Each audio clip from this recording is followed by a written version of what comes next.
அன்புக்குரியவர்களே, கர்த்தராகிய இயேசு கிறிஸ்து நாமத்திலே உங்களுக்கு அன்பின் வாழ்த்துக்களை தெரிவித்துக் கொள்கிறேன். அதிகாலையில் இயேசுவோடு என்ற நிகழ்ச்சியிலே உங்களை சந்திப்பதில் மகிழ்ச்சி அடைகிறேன். உபாகம புஸ்தகத்திலே முதல் அதிகாரத்தில் 11ஆம் வசனம் இப்படியாய் சொல்லுகிறது, நீங்கள் இப்பொழுது இருக்கிறதை பார்க்கலும் 1000 மடங்கு அதிகமாகும்படி உங்கள் பிதாக்களின் தேவன் உங்களுக்கு சொல்லியபடியே உங்களை ஆசீர்வதிப்பார். ஆம் பிரியமானவர்களே, வாக்களிக்கப்பட்ட கானான் தேசத்துக்குள் இஸ்ரவேல் மக்களை வழிநடத்தின தேவன் அவர்களுக்கு சொன்ன வார்த்தையை கவனித்து பார்த்தால் சொன்னார். இதே உபாகம் 8ஆம் வசனத்தில் வாசிக்கிறோம். 1வது அதிகாரத்தில் இதோ இந்த தேசத்தை உங்களுக்கு முன்பாக வைத்தேன், நீங்கள் போய் கர்த்தர் உங்கள் பிதாக்களாகிய ஆபிரகாமுக்கு ஈசாக்கு யாக்கோவுக்கும் அவருடைய பின்வரும் அவருடைய சந்ததிக்கும் ஆணையிட்டு கொடுத்த இந்த தேசத்தை சுதந்திரித்துக் கொள்ளுங்கள் என்று சொல்கிறார். தொடர்ந்து நாம் வாசிக்கிற பொழுது உங்கள் தேவனாய் கர்த்தர் உங்களை விருத்திக்க பண்ண பெருக பண்ணினார் என்று சொல்லப்பட்டிருக்கிறது. எப்படி வானத்து நட்சத்திரங்களைப் போல பெருக பண்ணினார் என்று சொல்லி இப்போ 11ஆம் வசனத்தில் இப்பொழுது இன்னும் வாக்கு கொடுக்கிறார் பாருங்கள். வாக்களித்த தேவன் வாக்கு மாறாதவர். வாக்களித்தபடியே எகிப்திலிருந்து மீட்டு கொண்டு வந்தார். வாக்களிக்கப்பட்ட தேசத்திலே அவர்களை குடியமர்த்தினார், சுதந்திரத்துக் கொள்ளும்படி சொன்னார். அங்கே அவர்களை பெருக பண்ணுகிறார். வானத்து நட்சத்திரங்களைப் போல ஆபிரகாமோடு ஈசாக்கோடு யாக்கோபோடு பண்ண உடன்படிக்கையின்படியாக அந்த பிள்ளைகளின் சந்ததிக்கு பண்ணின உடன்படிக்கையின் பண்ணுங்க பெருக பண்ணுகிறார்.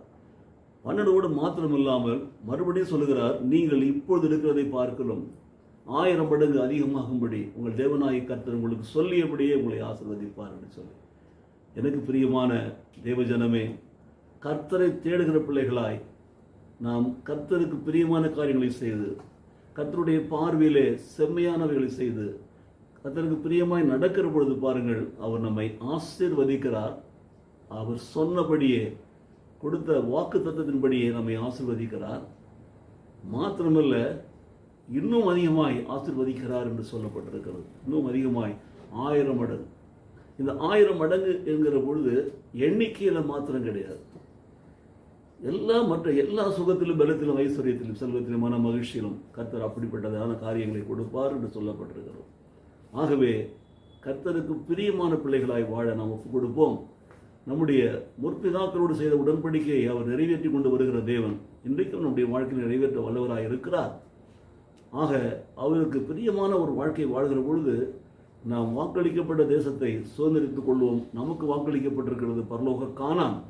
அதை சுதந்திரித்துக் கொள்வோம் என்ற நம்பிக்கையோடு கூட நாம் இந்த பூமியில நடக்கிற பொழுது இந்த பூமியிலேயே அதற்கேற்ற சுதந்திரத்தை கர்த்தர் கொடுத்து ஆசீர்வதிப்பார். நம்மை பெருக செய்வார், இன்னும் அதிகமாய் பெருக செய்வார், நம்மை காப்பார், நம்மை பாதுகாப்பார். ஜெபிப்போமா?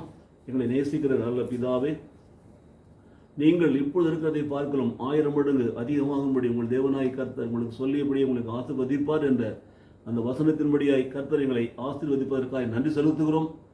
இஸ்ரவேல் மக்களை எகிப்தின் அடிமைத்தனத்தில் மீட்டெடுத்து ராஜா வாக்களிக்கப்பட்ட கானான் தேசத்திலே வந்து அவர்களை சுதந்திரத்துக் கொள்ளும்படி அவர்களுக்கு ஆண்டவரே நீர் ஆசீர்வாதத்தை கட்டளையிட்ட தேவன், அவர்களை வானத்து நட்சத்திரங்களை பெருக பண்ணின தேவன், இன்னும் பெருக பண்ணுன்னு சொன்ன வசனத்தின்படி அவர்களை ஆசீர்வதிப்பது போல எங்களையும் ஆசீர்வதியும். ஆண்டவராய் இயேசு கிறிஸ்துவினாலே கல்வாரி சிலுவையிலே நாங்கள் ஆண்டவரே மீட்டெடுக்கப்பட்டிருக்கிறோம், ரட்சிக்கப்பட்டிருக்கிறோம். நாங்கள் ரட்சிப்பின் பிள்ளைகளாகிய நாங்களும் ஆண்டவரே கானான் தேசத்துக்கு உரியவர்களாக இருக்கிற அப்படின்னாலே எங்களை இந்த பூமியிலேயே ஆசீர்வதித்து மேன்மைப்படுத்துவீராக. இயேசு கிறிஸ்துவின் நாமத்திலே பிதாவே, ஆமென், ஆமென்.